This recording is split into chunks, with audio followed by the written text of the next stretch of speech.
అండి అందరికీ నమస్తే. Welcome back to my channel all rounder. నేను మీ శ్రీదేవిని. ఇవ్వండి మొక్కజొన్న గింజలు ఇవ్వండి ఒక 5 వంకాయలు వేస్తున్నాను. ఈ 2 కలిపి కుక్కర్లో పెట్టేసి కర్రీ చేయాలనుకుంటున్నాను. చూపిస్తాను మీకు.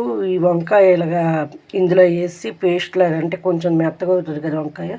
అలా నచ్చకపోతే వంకాయ వేరేగా అయినా తాలింపు ఒకటి మూకుల్లో పెట్టుకొని గింజలు కాబట్టి ఒకటి కుక్కర్లో పెట్టుకోండి.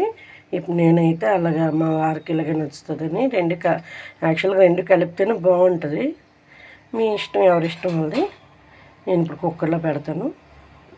కుక్కర్లో వేస్తున్నాను. వాటర్ వేసి ఈ వాటర్ ఉంచండి కొంచెం, మళ్ళీ అదే కర్రీలో వేసుకోండి. మీ ఇష్టం, ఆప్షనల్. నేనైతే కర్రీలో వేసుకుంటాను.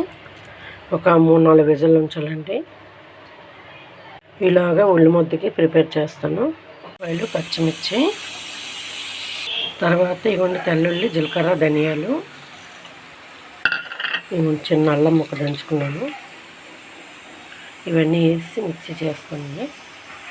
పేస్ట్ రెడీ అయిపోయింది. ఇప్పుడు తాలింపు పెడతాను.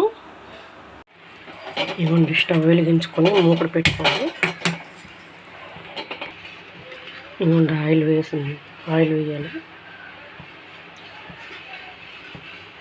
ఇవ్వండి ఆవాలు, మినపగుళ్ళు, ఇవ్వండి కరివేపాకు, పసుపు యాడ్ చేశాను.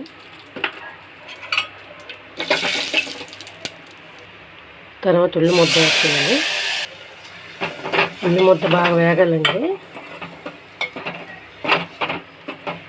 వేగిన తర్వాత ఉడికిన జొన్నపొట్టు గింజలు, మొక్కజొన్న గింజలు, వంకాయ కలిపి వేస్తే సాల్ట్ వేసి ఆపేయడమేనండి.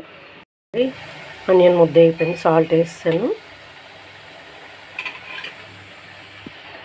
ఇంకొండి గింజలు కూడా వేస్తాను కలిపేసి. కొంచెం లైట్గా మసాలా గుండ యాడ్ చేసి కొంచెం వాటర్ వేసి దించడమేనండి. ఇవ్వండి కర్రీ ఉడికిపోయింది. లాస్ట్లో మసాలా గుండ యాడ్ చేస్తున్నాను. బౌల్లో తీసి చూపిస్తాను. ఇవ్వండి మొక్కజొన్న వంకాయ కలిపిన ఉల్లి ముద్ద పెట్టిన రెసిపీ. ఈ వీడియో నచ్చితే like and share and subscribe చేయండి ఫ్రెండ్స్. నమస్తే.